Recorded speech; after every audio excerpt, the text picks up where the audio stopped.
అందరికీ మరణత. దేవుని యొక్క మహాకృపను బట్టి మరొకసారి దేవుని యొక్క వర్తమానం నేర్చుకోవడానికి ప్రభు ఇచ్చిన అవకాశంకే దేవునికి మహిమ కలుగునుగా. కామెంట్ ఆదికాండము 27వ అధ్యాయము 34 నుంచి చదువుకుందాం. యాషావు తన తండ్రి మాటలు వినినప్పుడు దుఃఖాక్రాంతుడై పెద్ద కేక వేసి, ఓ నా తండ్రి, నన్నును దీవించుమని తన తండ్రితో చెప్పెను. అతడు, నీ సహోదరుడు కపటోపాయముతో వచ్చి నీకు రావలసిన దీవెన తీసుకుని పోయెను. ప్రార్థన చేసుకుందాం.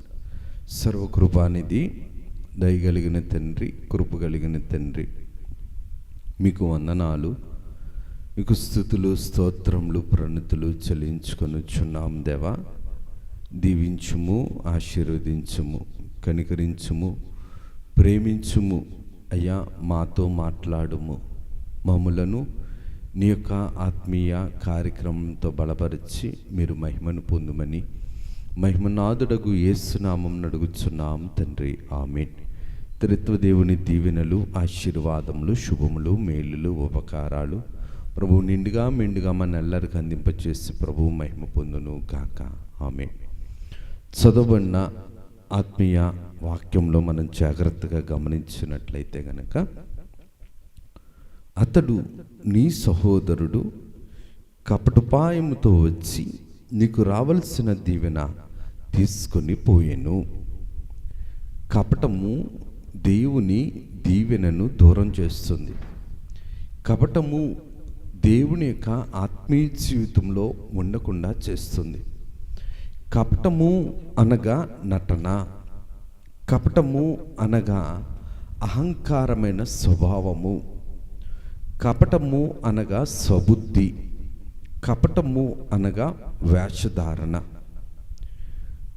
దేవుని యొక్క వాక్య క్రమములో జాగ్రత్తగా చూస్తే గనక ఆత్మీయ జీవితంలో ఉండకూడని ఒక స్వభావము ఏమిటి అంటే కపటము.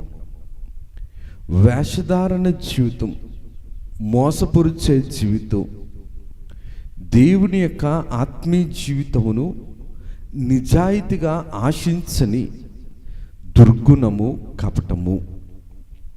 ఈ కపటము మనిషి యొక్క భౌతిక జీవితమును, మనిషి యొక్క ఆత్మీయ జీవితమును పాడు చేస్తుంది. ఈ యొక్క వాక్యములో మనం చదువుకున్నట్లయితే, కపటము వలన అపకారము వచ్చింది, కపటము వలన కీడు వచ్చింది, కపటము వలన పతనము వచ్చింది, కపటము వలన నాశనం వచ్చింది. ఈ కపటము మూర్ఖత్వాన్ని, కఠినత్వాన్ని ఇచ్చింది. ఈ కపటము కనికరానికి దూరము చేసింది, ప్రేమకు దూరము చేసింది. ఈ కపటము దైవస్థితిని దూరము చేయటమే కాదు, దుష్టత్వాన్ని నిలిపే స్థితి ఈ యొక్క కపటము. దేవుని యొక్క వాక్య క్రమములో జాగ్రత్తగా చూస్తే, దేవుడు కనికరము కలిగిన దేవుడు, కటాక్షించే దేవుడు, తన యొక్క కరుణ కలిగిన మనస్సుతో మనల్ని నిత్యము కూడా ఆదరించే దేవుడు. కానీ కపటము బాధపరిచేది, కపటము మోసపురిచేది, కపటము వేషధారణ స్థితిలో వ్యక్తి యొక్క స్వభావాన్ని పతనము చేసేది. కపటము నిజాన్ని తెలుసుకోనివ్వదు, కపటము నిజాన్ని చేరనివ్వదు, కపటము దేవుని యొక్క సంతోషాన్ని దూరము చేసేది. అందుకని దైవవాక్యంలో జాగ్రత్తగా మనం గమనించినట్లయితే, కపటము కలిగిన మనస్సు కపటము కలిగిన మాటలను మాట్లాడుతుంది.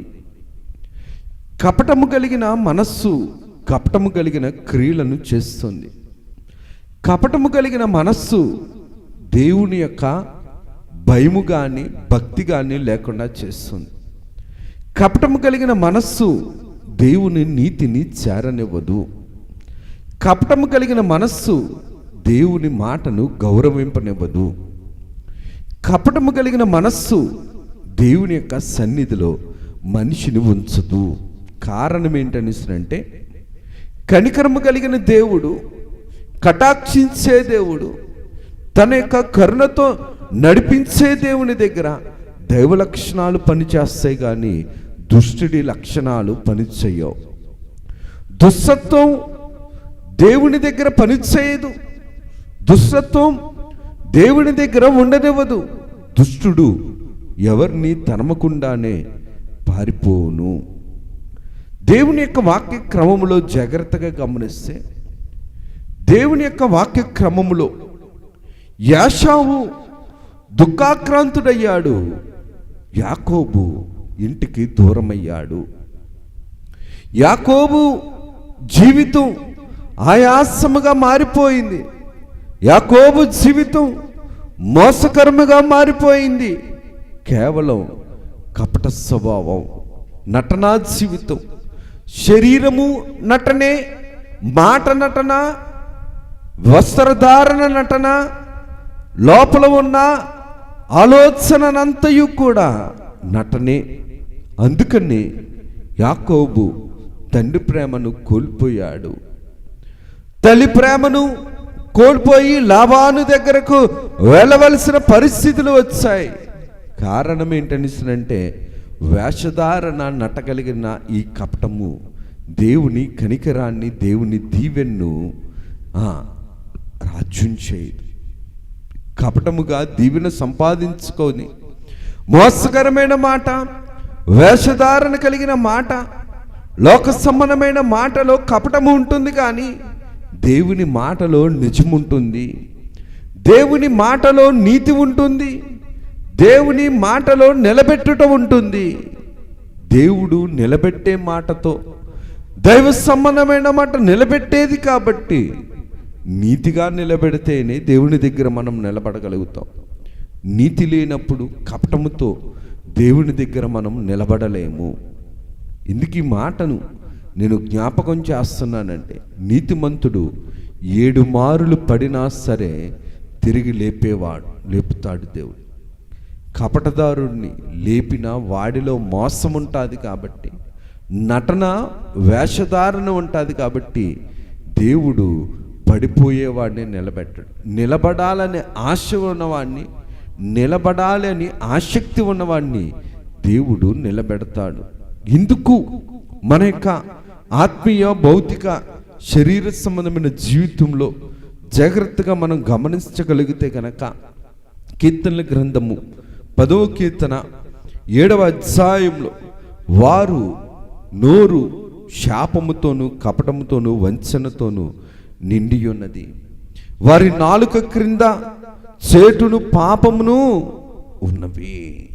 అనగా పాపము రాజ్యము చేస్తున్న స్వభావం ఏంటంటే కపటము.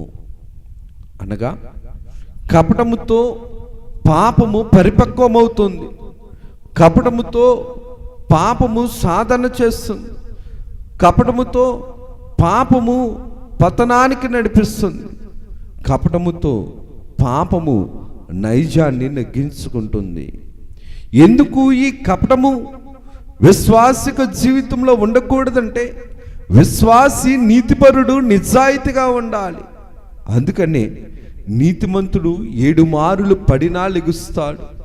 కపటదారుడు లెగాలనే ఆశ ఉన్నప్పుడు, లెగాలని ఆశ ఉంటే నీతి వైపు చూస్తాడు, కానీ కపటదారుల్లో నీతి ఉండదు కాబట్టే వాడు పడిపోయే స్వభావాన్ని పెట్టుకున్నాడు కాబట్టి పడిపోతాడు. పడిపోయే స్వభావం కపటం, నిలబెట్టేది కాదు కపటం. అందుకని ఇటువంటి కపటము కలిగిన వారి నోటరా ఎప్పుడూ కూడా మనిషిని వంచన చేస్తుంది, దేవుని క్రమాన్ని వంచన చేస్తుంది. దేవుని యొక్క ఆత్మీయ జీవితంను వంచన చేసుకుంటూ సైతాను ఎలాగైతే దిగుడు మెట్లుగా మార్చబడిపోయి ఈ రోటికి ఇంకా దిగుడువట్లు స్థితిలోనే ఉన్నట్లు నిత్యాగ్ని నరకంలోనికి తీసుకుని వెళ్ళిపోయేది కపటము, వేషధారణ. మనుషుల్ని మెచ్చుకొని, మనుషులను చూసి, మనుషుల మాటలు చూసి, మనిషి సంబంధమైన స్థితిని చూసి, మోసకరమైన స్థితిని చూసి దేవుణ్ణి దూరం చేసుకోవడం, అది మనిషిలో కపటమును ఆశించుట. కపటమును ప్రేమించుట. అందుకనే దేవుడు అంటున్న మాట ఏంటనిస్తారంటే, కీర్తన గ్రంథము 34వ కీర్తన 3లో చెప్తున్న మాట, చెడ్డ మాటలు పలకకుండా నీ నాలికను, కపటమైన మాటలు పలకకుండా నీ పెదవులను కాపాడుకొనుము, కాచుకొను. చెడ్డ మాటలు మాట్లాడకుండా నాలుకను, కపటమైన మాటలు మాట్లాడకుండా నీ పెదవులను నువ్వు కాచుకో. కానీ లోకాన్ని, పాపాన్ని ప్రేమించేవారు, దేవుడి అంటే భయం లేనప్పుడు, దేవుని మాట అంటే భయం లేనప్పుడు, దేవుని గురించి విన్నా సరే అవిధేయత ఉండేటప్పుడు కపటము రాజ్యము చేస్తుంది. కపటముగా ఉండటానికి ఇష్టపడతాడు, కపటముగా మాట్లాడడానికి ఇష్టపడతాడు, కపటముగా వేషధారణగా ఉండటానికే నైజము తన బుద్ధిని నగ్గించుకుంటుంది. కారణం ఏంటనిస్తుందంటే, సైతానులో మొండితనం ఎక్కువ, పాపానికి పంతం ఎక్కువ, పాప ఫలితానికి అంతం ఎక్కువ. పాప ఫలితము అంతము వరకు తీసుకుని వెళ్ళేది, కపటము కూడా పాపంతో సంబంధము కలిగి ఉన్నది. కాబట్టి దీని నైజమేంటనిసనంటే దేవునికి అవిధేయతగా ఉండటమే. వినినా సరే, వినిపిస్తున్నా సరే, దేవుడు ప్రేమిస్తున్నా సరే. అందుకనే యాకోబు గారి యొక్క జీవితంలో ఏ కపటపాయముతో అన్నగారిని మోసము చేశాడో, తండ్రిని మోసము చేశాడో, తను కూడా మోసపోయాడు. మామగారి విషయంలో, లాబాను విషయంలో మోసపోయాడు, లేయా విషయంలో మోసపోయాడు, రాహేలు విషయంలో మోసపోయాడు, తన మందల విషయంలో మోసపోయాడు. మోసపోయేవాడుగా మార్చబడటానికి కారణం ఏంటంటే, ఒకప్పుడు కపటముగా ఉండటం. ఈరోజు కపటముతో పని అయ్యింది కదా అని అనుకోవచ్చు. కపటముతో ఈరోజు నేను గడుపుతున్నాను కదా, గడుస్తున్నాను కదా అని అనుకోవచ్చు. కపటముతో నేను బాగున్నాను కదా అని అనుకోవచ్చు. నా వారు బాగున్నారు కదా అనుకోవచ్చు. కానీ దేవుడి యొక్క ఏర్పాటులో ఉన్న యాకోబును దేవుడు ఒకసారి మందలించాడు, సరిచేయటానికి ఇష్టపడ్డాడు. దేవుడు సరిచేయడానికి ఇష్టపడినప్పుడు కపట స్వభావము పనిచేయదు.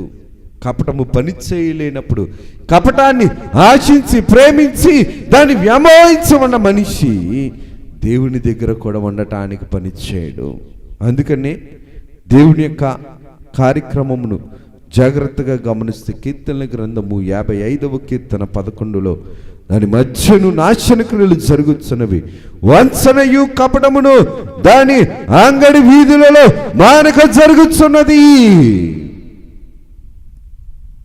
చూడండి, కపటమంట, మోసము, నటనాకర జీవితము అంతరంగంలోనే కాదు, సొంత శరీరంలోనే కాదు, వీధులలో కూడా తాండమాడుతుంది.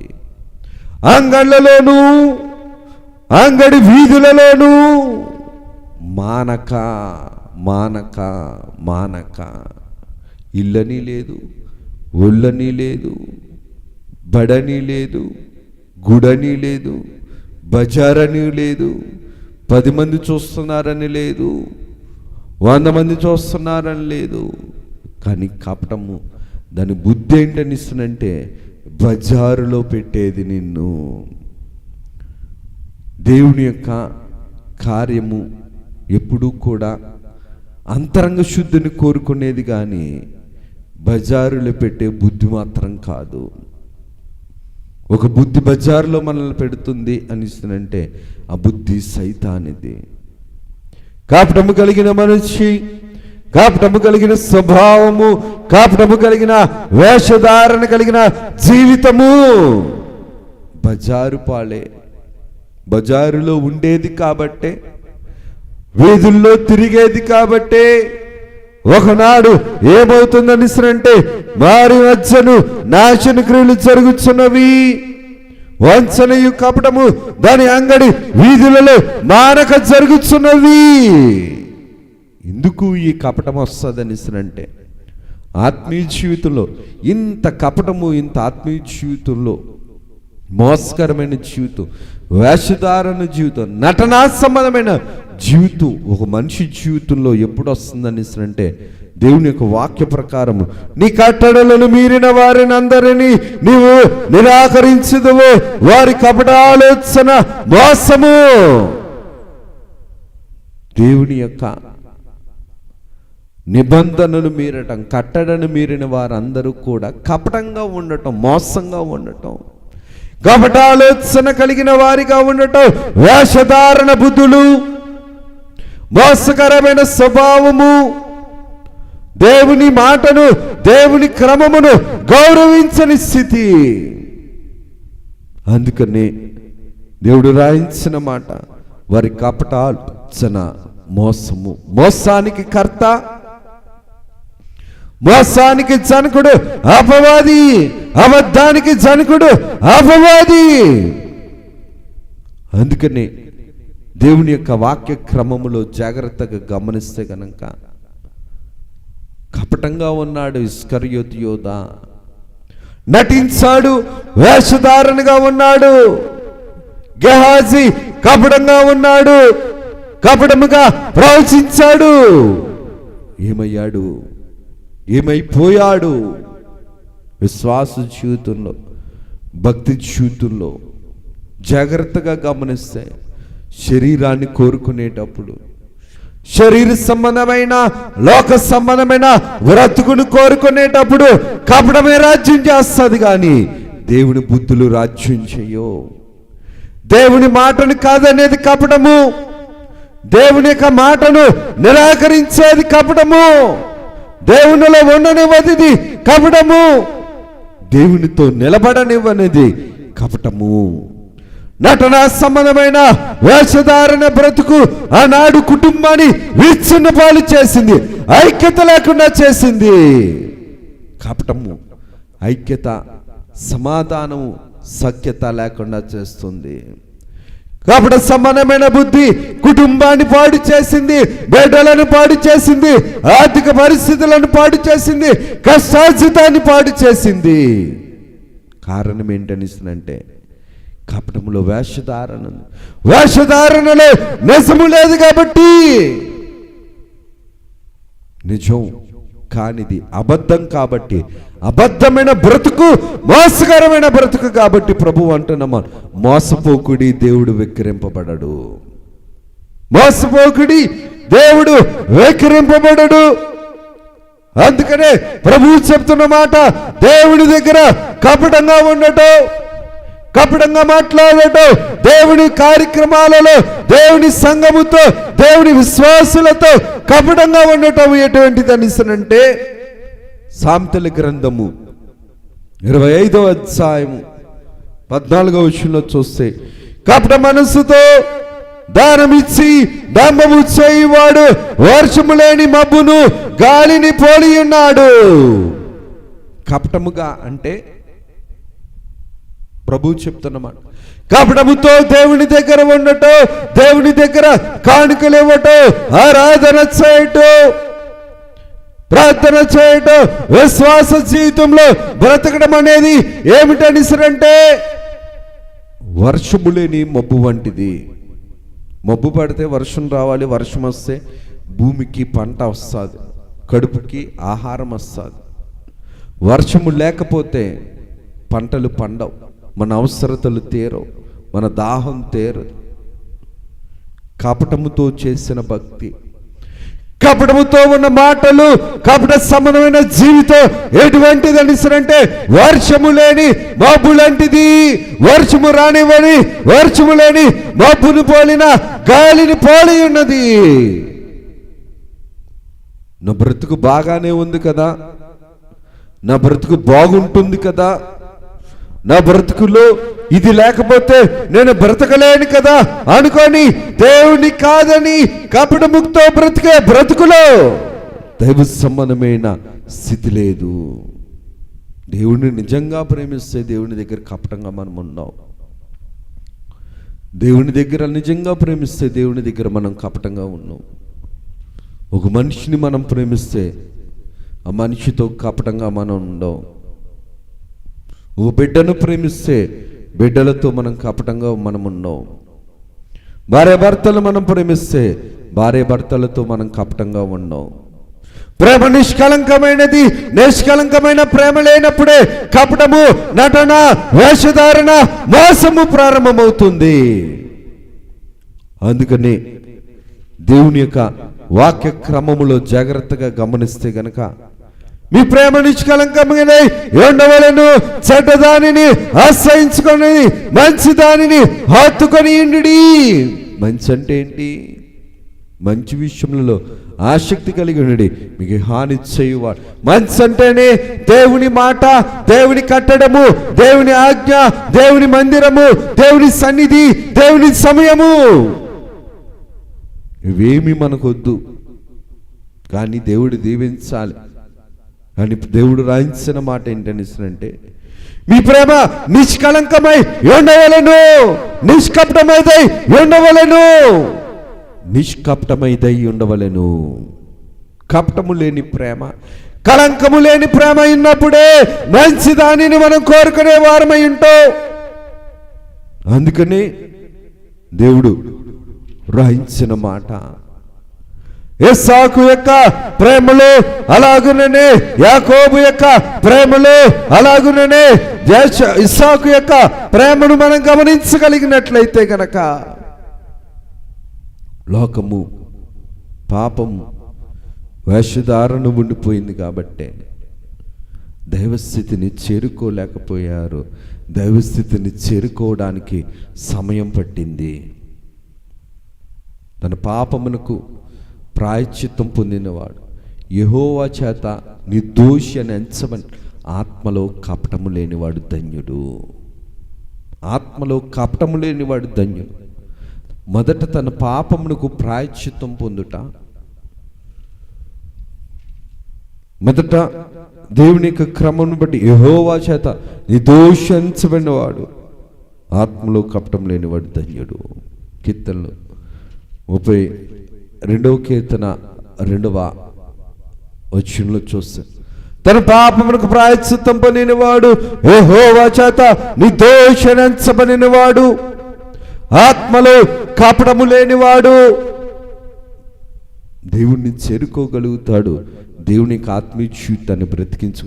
ఆత్మలో దేవుణ్ణి ప్రేమించలేకపోతే నీ పూర్ణ ఆత్మతో, నీ పూర్ణ బలముతో నీ దేవుడని యెహోవాను నీవు ఆరాధించలేని పరిస్థితిలో మన యొక్క ఆత్మీయ జీవితాన్ని గమనించుకుంటే పరిపూర్ణమైన దేవుని ప్రేమ లేనప్పుడు ఆ ప్రేమ కపటము, ఆ భక్తి కపటము, అట్టి విశ్వాసము కపటము.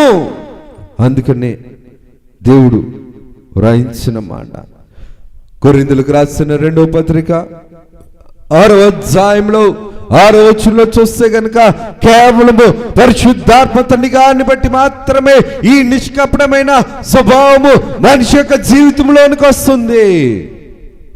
పరిశుద్ధాత్మ తండ్రి గారు పనిచేస్తుండేటప్పుడే ఈ నిష్కపటమైన జీవితాన్ని మనిషి యొక్క జీవితంలో విశ్వాసి సంపాదించుకోగలడు. కపటంగా బ్రతుకుతున్నామంటే మనలో దైవాత్మ లేనట్టే. కపటంగా మాట్లాడుతున్నామంటే మనలో దైవాత్మ లేనట్టే. కపటంగా బ్రతుకుతున్నాము, కపటంగా జీవిస్తున్నామని అంటే దేవుని భయము లేనట్లే, దేవుని ఆత్మ లేనట్లే, దేవుని ఆలోచన లేనట్లే, దేవుని చేరుకోలేనే భయభక్తులు లేనట్లే మోసపోతున్నామని అర్థం. అందుకనే దేవుడు రాయించిన మాట తిమోతి గారు రాసిన 1వ పత్రిక 1:5 చూస్తే ఉపదేశసారమేమనగా పవిత్ర హృదయం నుండి, మంచి మనస్సాక్షి నుండి, నిష్కపటమైన విశ్వాసము నుండి కలుగు ప్రేమయే. నిష్కపటమైన ప్రేమ, నిష్కపటమైన విశ్వాసము ఆత్మీయ జీవితంలో కపటము లేకుండా చేస్తుంది. దేవుని యొక్క వాక్య క్రమాన్ని జాగ్రత్తగా మనం గమనించగలిగితే కపటముతో మోసపోయాడు ఫరో. కపటముతో ప్రార్థన చేయమన్నాడు మోషే గారి దగ్గరికి వచ్చి ఏం సంపాదించుకున్నాడు? కపటముతో ఉండిపోయాడు హేరోదు. కపటము, మోసకరము, కపటము, వేషధారణ, కపటము దేవుని ప్రేమను దూరము చేసేది. కపటము దేవుని కనికరము లేకుండా చేసేది. కపటము దేవుణ్ణి కూడా కఠినత్వంగా ఉంచేది. ఇటువంటి కపటముతో దేవుని యొక్క ఆత్మీయ జీవితాన్ని, శరీర జీవితాన్ని మనం పాడు చేసుకున్నంటే మన ఆత్మీయ బ్రతుకు ఏ పరిస్థితుల్లో ఉండిపోతుంది మనల్ని మనం గమనించుకోవాల్సిన వారమై ఉన్నాం. ఒకవేళ దేవుని కోసం మన ఆత్మీయ జీవితాన్ని ఇంకా దేవుని కోసం మార్చుకోకుండా ఇంకా మనం ఈ కపటముతోనే బ్రతకాలి అని అనుకుంటే, ప్రభువు అంటున్న మాట రోమీయులకు రాసిన పత్రిక 16వ అధ్యాయం 8వ వచనంలో చూస్తే కనుక, అట్టి వారు మన తండ్రి అయిన క్రీస్తుకు కాక కడుపునకే, తమ కడుపునకే దాసులు. ఇది కడుపు అంటే ఆహారం ఒకటే కాదు, కడుపు అంటే బిడ్డలనే కాదు, కడుపు అంటే కడుపులో నుంచి వచ్చిన సంతానం అనే కాదు, కడుపు అంటే వస్త్రం అనే కాదు, కడుపు అంటే కేవలము భూలోక సమానమైన స్థితే కాదు, అక్షయతను కోరుకోలేని దుస్థితి, క్షయమైన వాటి కోసం, పూట కూటి కోసం ఏశావు ఎలాగైతే జాస్రత్వాన్ని పోగొట్టుకున్నాడో, ఈ కపటమే జాస్రత్వాన్ని దూరం చేసింది. ఈ కపటమే తండ్రి ప్రేమను దూరం చేసింది. ఈ కపటమే తండ్రి ఇల్లును దూరం చేసింది. ఈ కపటమే దుస్తత్వానికి దిగజార్చింది. ఈ కపటమే వ్యభిచారిగా మార్చేసింది. ఈ కపటమే వేషధారిగా మార్చి, ఈ కపటమే కోపము కలిగిన వాడిగా మార్చింది. ఈ కపటమే తన సొంత సహోదరుని ప్రేమించలేకపోయింది. ఈ కపటమే తండ్రి ప్రేమను పొందలేకపోయింది. ఈ కపటమే తను అనుకున్న జీవితాన్ని నిలుపుకోలేకపోయింది. అందుకనే రోమాపత్రిక 16వ అధ్యాయంలో ప్రభువు రాయించిన మాట, అట్టివారు మన ప్రభువైన క్రీస్తుకు కాక తమ కడుపుకే దాసులు, వారు ఇంపైన మాటల వల్లను ఇచ్చల వల్లను నిష్కపట మనుషులను మోసపుచ్చుదురు. నిష్కపటము కాని మనస్సు, ఇంపైన మాటలతోనూ ఏత్సంలో నిష్కపటమైన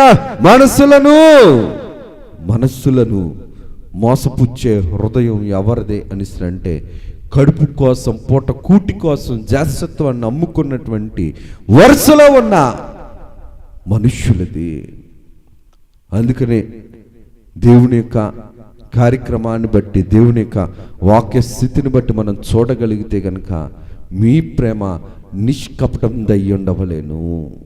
దేవుని ప్రేమిస్తున్నామంటే దేవుని యొక్క మాటను బట్టి కీర్తనలు 199, 118వ కీర్తనను చూస్తే గనక, దేవుని ఆజ్ఞను ప్రేమించుటయే, దేవుని ఆజ్ఞ ప్రకారము నిలబడుటయే, దేవుని ఆజ్ఞను కట్టడి ప్రకారము బ్రతుకును కొనసాగించడమే దేవుని వైపు చూస్తూ నిష్కపటమైన బ్రతుకు, నిష్కపటమైన జీవితం, నిష్కపటమైన ప్రేమ, నిష్కపటమైన విశ్వాసము, నిష్కపటమైన నీతి, నిష్కపటమైన ఆత్మీయ సారము కలిగిన భవిష్యత్తు.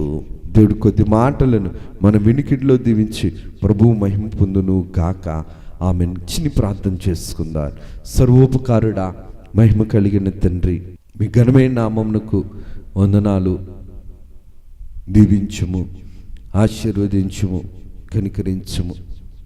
నీ దీవెనలకు, ఆశీర్వాదానికి, నీ కనికరానికి అడ్డుగా ఉన్నటువంటి మా పాప నైజపు స్వభావమైన కపటమును, వేషధారణను, మోసమును తీసివేయనైనా.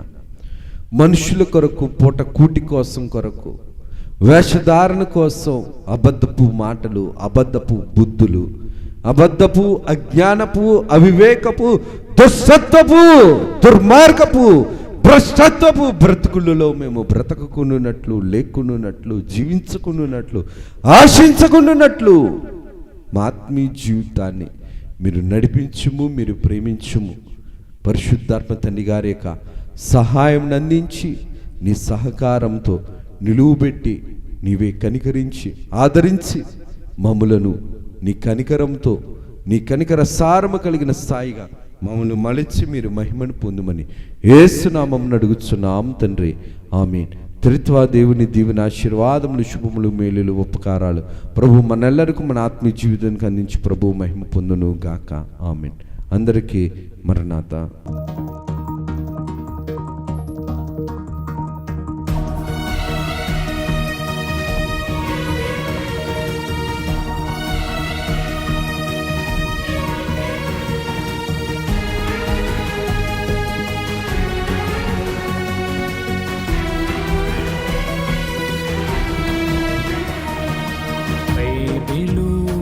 ప్రకటన, బయలుపరచిన ప్రకటన, యేసయ్య ప్రకటన, దాసయ్య ప్రకటన, పరలోక ప్రకటన, పరిశుద్ధ ప్రకటన, యేసయ్య ప్రకటన, దాసయ్య ప్రకటన, పరలోక ప్రకటన, పరిశుద్ధ ప్రకటన.